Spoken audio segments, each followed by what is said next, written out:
Now, close your eyes. September 18, a dozen or more big fights, most of them title fights, and perhaps the best one of them is the European middleweight title fight.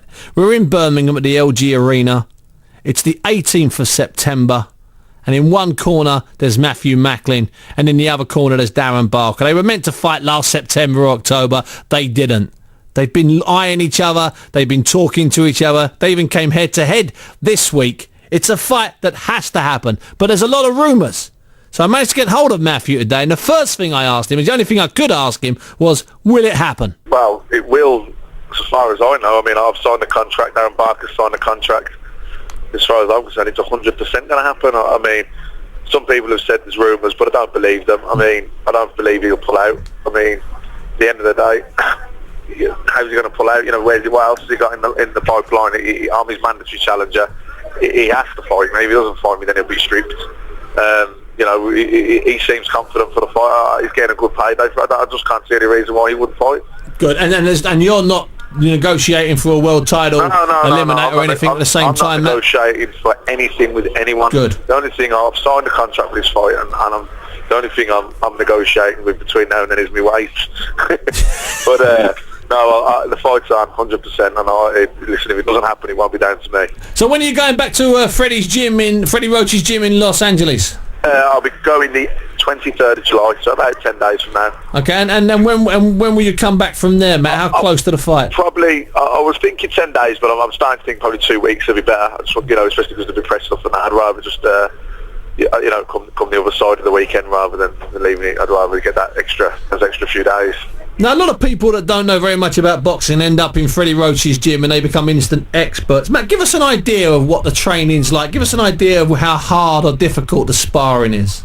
Well, I mean, like you say there, you get, like anywhere, like any other gym anywhere in the world, you get a lot of some great fighters there, and you get a lot of clowns there as well. Sure. You know, I mean, there is great fighters there. The sparring, which is what you asked me about, is as good as anywhere I've ever seen the gym, if not better. Wow. You know, gyms have their time, don't they? You know, it used to be Gleason's, the Kronk was the hotbed for a while, then the top rank sort of during the early 90s, but you know, I think the wild card would be probably famed now as the place where the best work gets done, as I say, the best sparring. So, you know, the sparring's great. I mean, what it is, you know, you come out, when I fought Wayne Alcott for the British title and Asa Carney for the European title, I had a good training camp, and the sparring, you know, it was better than it had been for the other fights. Sure. But it was still just okay, really. You know, you get guys in, they're decent fighters, but you know, they'll probably lost 3 of the last, you know, 5, and the ambition's gone a little bit, and they're coming over. They're not as fit as you'd have liked. You're told they're in shape. When you get there,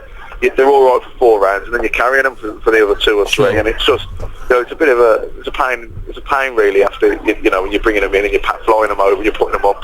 But the difference is over there, you know, no one's coming to survive as a sparring partner. Everyone's there sparring. They're not sparring to spar you to do you a favour. Now, look, Manny Pacquiao might have people in, but with regard to myself, you know, I was sparring someone. I didn't fight for 6-7 weeks out of my fight. I was sparring a kid who was boxing in 10 days. Do you know what I mean? He you know, he's there for him, not to do me the favour. So, you know, it's the intensity factor. It's more or less like a fight with 16-ounce gloves and a head guard. And you like that, Matt? Did it take you a while to plug into that? A little. I mean, when I got there, I was heavy at first, and I was like straight away. Like I was 10.5 weeks out when I got there, and you know, after 10 days, I was inspiring. So 9 weeks out of sparring, never done that in my life. Yeah. So I was a bit heavy. I was a bit sluggish. Sure.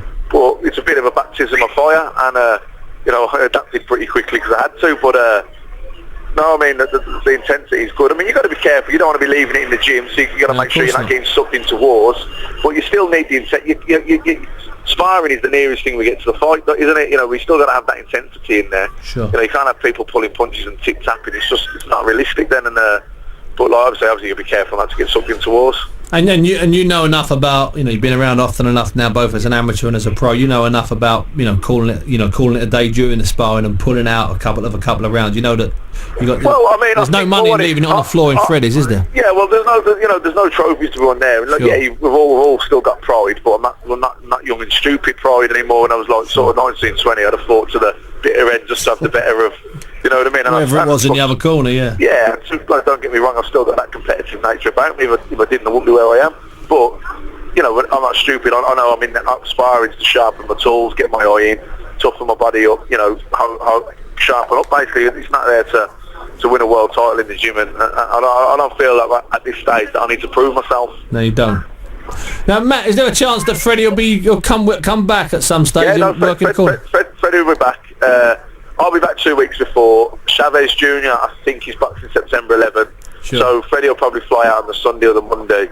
So I'll be here for the last week, and he'll be in the corner on the night. But I mean, he probably won't come back with me, obviously, for the full 2 weeks because Chavez is fighting. So he doesn't even do that with a Mia. Now, tell me this, man. Have you sparred with Chavez Jr.? I haven't, no, because he just went there for the Dudley fight in June. That was his first fight with him. So, but obviously with him boxing September the 11th, me boxing September the 18th, probably can. You can pretty much put your life on it. We'll be sparring this time. Yeah, I'd like to think so. Now, just finally, Matt, before I let you go, and thanks for your time. What's it like? I mean, I was there a long time ago, and it was ticking over. I haven't been for 7 or 8 or 9 years since the chaos. It seems to me that there's almost like there was at the Kronk, a conveyor belt, a line around the building of people with gum shields, bandages, and gloves ready to spar. Is that a true reflection of how that gym is? I mean, you're not far off. I mean, I went there in 2001 and sparred with Roman Karmazan before my professional debut. Oh, is that where that took place? I remember that session. Yeah, and I went back the following year, and also in 2003 for like a 2-3 week holiday, come train if you like. Sure. And I remember it was a good gym then. It was a good atmosphere. There was a lot of good fighters there. But I mean, it's gone absolutely off the scale now. Yeah. It's on a Monday, Wednesday, Friday at about 10, 11 o'clock, where people are coming in for sparring. It's just absolutely pandemonium. But it's an interesting place to be. But as long as I get the ring, which I do, I'm Freddie's training me. As long as I get the time when I'm in the ring, I get the ring from Ian and whatever. Then I'm whatever. Enough. But there's a lot going on, and every Filipino boxer wants to be a southpaw. Every Filipino boxer there is got wants to be many. Yeah, but I've never seen the same down Small League Boxing Club when Naz was around. Everyone that come in wanted to be Naz. So. Switch hitter. Yeah, everyone was a switch hitter. Even if they were white, Irish, and 22 stone, they wanted to be a switch hitter. You didn't have to be Asian. You just had to have Sky Sports and a pair of Adidas boots.